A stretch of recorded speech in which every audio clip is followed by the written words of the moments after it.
Hello बच्चों, अब हम वीडियो के इस भाग में राम लक्ष्मण परशुराम संवाद के 5वें पद का भावार्थ समझेंगे। आइए पद देखते हैं। तुम तो कालु हाँकु जन लावा, बार बार मोहि लागी बुलावा, सुनत लखन के वचन कठोरा, परसु सुधारि धरेउ कर घोरा। लक्ष्मण कहते हैं परशुराम से कि बार बार मोहि लागी बुलावा, आप बार बार मुझे बुला रहे हैं, बार बार मेरा नाम ले रहे हैं और मुझे मारने के लिए कह रहे हैं। तो ऐसा प्रतीत होता है मानो आप मेरे लिए मृत्यु को बुला रहे हैं। यहाँ पे जन शब्द का प्रयोग हुआ है, इसलिए उत्प्रेक्षा अलंकार है। सुनत लखन के वचन कठोरा, परसु सुधारि धरेउ कर घोरा। लक्ष्मण के इन कठोर वचनों को सुनकर परसु अर्थात फरसे को, सुधारी मतलब संभाल कर, धरेउ मतलब धारण कर लिया, कर घोरा, घोरा अर्थात घनघोर भयानक। उस परशुराम ने लक्ष्मण के इन कटु वचनों को सुनकर अपने भयानक फरसे को हाथ में संभाल कर पकड़ लिया और उसे दिखाते हुए कहते हैं, डराते हुए कहते हैं कि अब जन देई दोष मोहि जो लोगू, अब मुझे इस सभा में उपस्थित जितने भी लोग हैं मुझे दोष नहीं देंगे। कटुबादी बालक बदजोगू, क्योंकि ये जो कठोर वचन बोलने वाला, कटुबादी अर्थात कठोर वचन बोलने वाला बालक है, यह बदजोगू अर्थात वध करने योग्य है, मृत्यु को प्राप्त करने योग्य है। बाल बिलो की बहुत मैं बाँचा, अब यह मर निहार भासाचा। बालक समझकर मैंने इसे बहुत बार बाँचा अर्थात बचा लिया। मैंने इसे मृत्यु नहीं दी, किंतु अब यह मर निहार भासाचा, मृत्यु को प्राप्त करने योग्य है, क्योंकि यह बहुत अधिक उदंडता कर रहा है। कौशिक कहा क्षमी अपराधु, बाल दोष गुण गणहीन साधु, खर कुठार में अक्रून को ही, आगे अपराधी गुरुद्रोही। उनके परशुराम के बढ़ते हुए क्रोध को देखकर विश्वामित्र ने कहा कि क्षमी अपराधु, हे ऋषि मुनि, आप इस बालक के अपराध को क्षमा कर दीजिए। बाल दोष गुण गणहीन साधु, जो साधु लोग होते हैं, सज्जन लोग होते हैं, ऋषि मुनि लोग होते हैं, वो बालक के दोषों की गणना नहीं करते हैं, अर्थात बालक समझकर उसे क्षमा कर देते हैं, उसके दोष को, उसकी गलतियों को नहीं देखते हैं। क्योंकि बड़े लोगों का स्वभाव ही होता है, बड़े लोगों के स्वभाव में ही होता है कि छोटे की गलतियों को क्षमा कर देना चाहिए। खर कुठार में अक्रून को ही, किंतु परशुराम का क्रोध शांत नहीं हुआ। उन्होंने कहा कि खर कुठार में अक्रून क्रोही, मेरा ये जो कुठार है, जो मेरा फरसा है, ये बहुत खर है अर्थात बहुत भयानक है। अक्रून को ही, और मैं कैसा हूँ? अक्रून अर्थात करुणा से रहित, मेरे हृदय में दया नहीं है।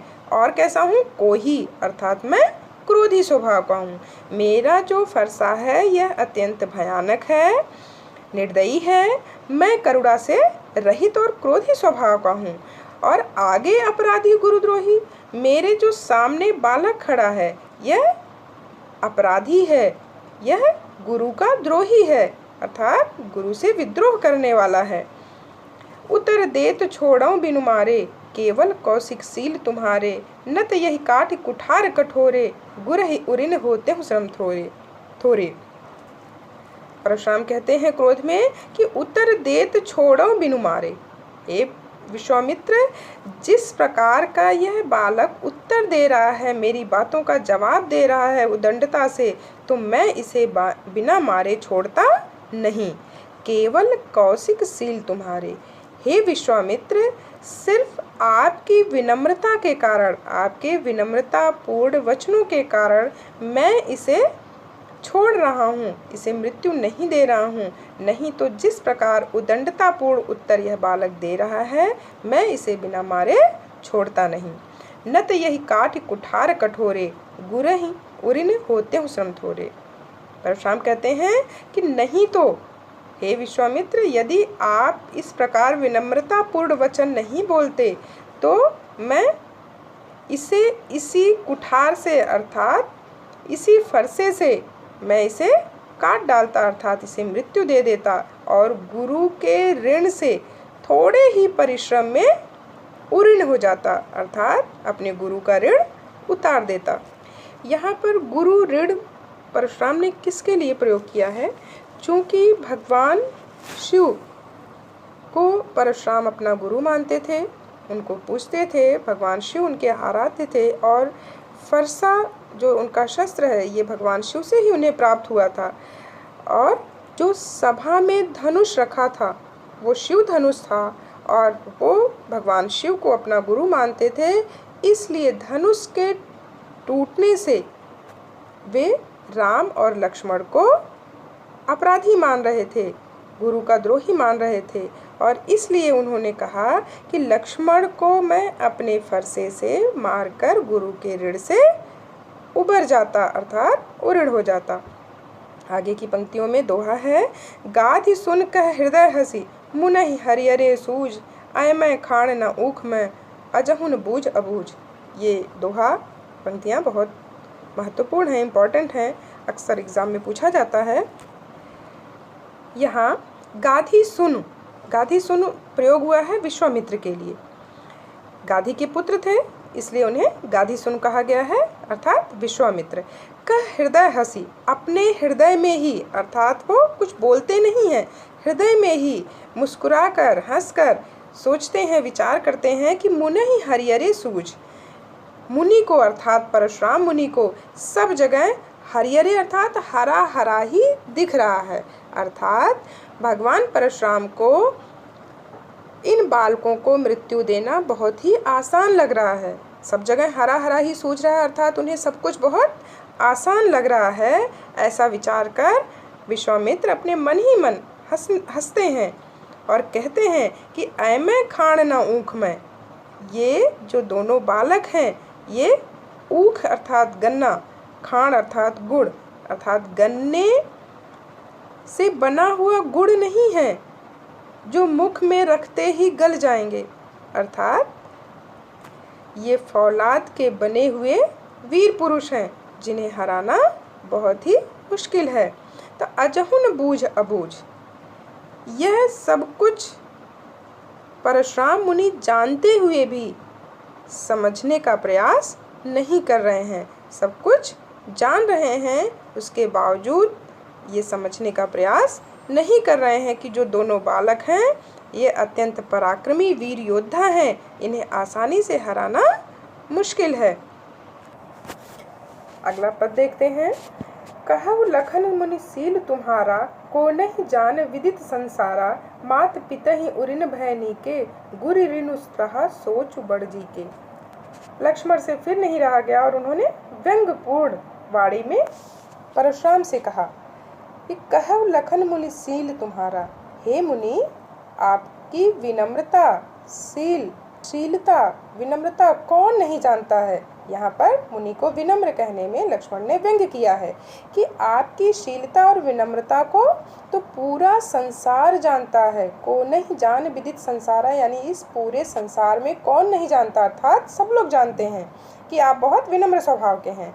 माता पिता ही उरिन भय के, आप माता और पिता के ऋण से, उरिन अर्थात उऋण हो गए हैं। माता पिता का जो ऋण आपके ऊपर था उससे आप उऋण हो गए। यहाँ पर माता पिता के ऋण से तात्पर्य है कि आपने अपने माता और पिता को मारने वाले क्षत्रिय को मारकर और 21 बार पृथ्वी को क्षत्रियों से रहित कर उनके ऋण को उतार दिया है। किंतु धनुष टूटने का जो गुरु ऋणु अर्थात गुरु का ऋण है, आप उसके बारे में विचार कर रहे हैं, वो ऋण अभी आपके ऊपर बचा हुआ है।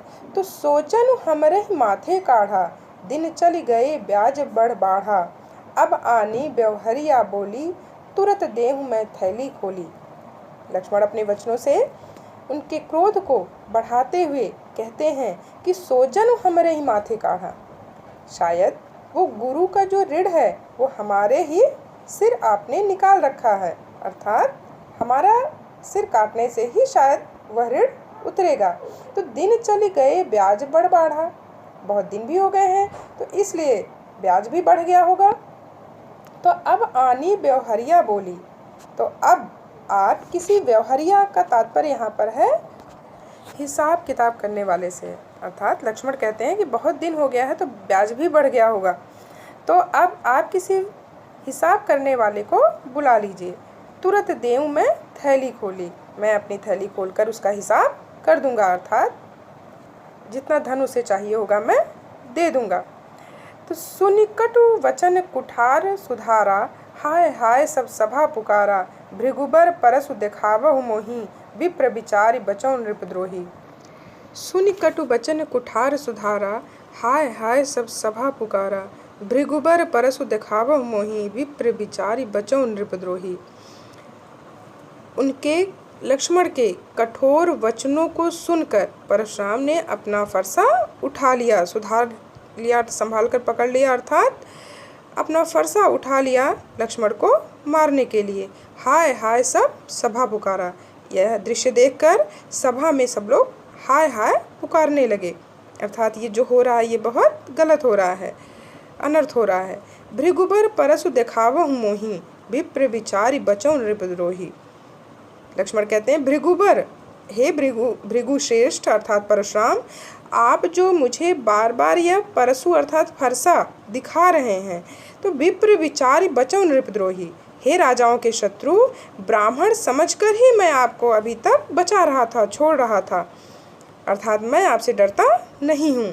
मिले न कबहूँ सुभट रन गाढ़े, द्विज देवता घर ही के बाढ़े, अनुचित कही सब लोग पुकारे, रघुपति सैन्हि लखन निवारे। लक्ष्मण कहते हैं कि मिले न कबहूँ सुभट रन गाढ़े, मिले मतलब आपको कभी नहीं मिले, कबहूँ अर्थात कभी, सुभट रन गाढ़े, रन अर्थात युद्ध में, सुभट मतलब वीर योद्धा। हे परशुराम, शायद आपको कभी भी युद्ध में वीर योद्धा नहीं मिले, आप द्विज देवता घर ही के बाढ़े। अर्थात हे द्विज देवता, हे ब्राह्मण देवता, आप अपने घर के ही बाढ़े, बाढ़े अर्थात बड़े हैं, यानी आप अपने घर में ही स्वयं को बड़ा मानते हैं, आप वीर योद्धा मानते हैं, तो आप अपने घर में ही स्वयं को वीर योद्धा मानते हैं। शायद आपको कभी युद्ध में पराक्रमी सुभट योद्धा, सुभट अर्थात योद्धा नहीं मिले हैं। अनुचित कही सब लोग पुकारे, लक्ष्मण के ऐसा कहने पर सभा के सब लोग यह अनुचित है, यह अनुचित है ऐसा कहकर पुकारने लगे। अर्थात लक्ष्मण ने जो कुछ कहा और वहाँ पर जो दृश्य उपस्थित हुआ था यह सब अनुचित है ऐसा सब लोग पुकारने लगे, कहने लगे। रघुपति सैन्हि लखन निवारे, यह सारा दृश्य देखकर रघुपति अर्थात भगवान श्री राम ने सैन्हि अर्थात इशारे से लखन निवारे, निवारे अर्थात मना किया, लखन अर्थात लक्ष्मण को। यह सारा दृश्य देखकर श्री राम ने लक्ष्मण को इशारे से मना किया कि ऐसी उदंडता ना करे। आगे दोहा देखिए। लखन उतर आहुति सरिस, भृगुबर कोपु कृसानु, बढ़त देख जल सम वचन, बोले रघुकुल भानु। लखन उतर आहुति सरिस, उतर अर्थात उत्तर, लक्ष्मण के जवाब। आहुति अर्थात यज्ञ हवन करते समय जो उसमें हम हवन सामग्री डालते हैं उसे आहुति कहा जाता है। सरिस अर्थात समान, यानी लक्ष्मण के जो उत्तर थे, जवाब थे, वो किसके समान थे? आहुति के समान थे। भृगुबर कोपु कृसानु, भृगुबर अर्थात भृगु श्रेष्ठ अर्थात परशुराम, कोपु अर्थात क्रोध, कृसानु अर्थात अग्नि। भगवान परशुराम के क्रोध रूपी अग्नि में लक्ष्मण के उत्तर आहुति के समान थे। अर्थात जैसे आहुति डालने से यज्ञ की अग्नि तीव्र जलने लगती है, उसी तरह परशुराम क्रोध कर रहे थे और परशुराम के क्रोध रूपी अग्नि को बढ़ाने वाली आहुति के समान लक्ष्मण के उत्तर थे। बढ़त देखि जल संवचन, बोले रघुकुल भानु, अर्थात उस बढ़ती हुई क्रोध रूपी अग्नि को देखकर जल के समान, सम अर्थात समान, रघुकुल भानु अर्थात श्री राम, रघुकुल के भानु अर्थात सूर्य के समान अर्थात श्री राम जल के समान शीतल वचन बोले। एक बार पुनः देख लीजिए कि परशुराम के बढ़ते हुए क्रोध रूपी अग्नि में लक्ष्मण के उत्तर आहुति के समान थे। अर्थात लक्ष्मण जो जवाब दे रहे थे, उत्तर दे रहे थे, वह उत्तर परशुराम के क्रोध रूपी अग्नि को बढ़ाने वाले थे। आहुति के समान काम कर रहे थे उनके उत्तर। और उस बढ़ती हुई अग्नि को, क्रोध रूपी अग्नि को देखकर भगवान श्री राम जल के समान शीतल वचन बोले, जिससे परशुराम का क्रोध शांत हो जाए। आशा है आपको यह पाठ समझ में आया होगा। पाठ से संबंधित प्रश्नोत्तर हम वीडियो के अगले भाग में अध्ययन करेंगे।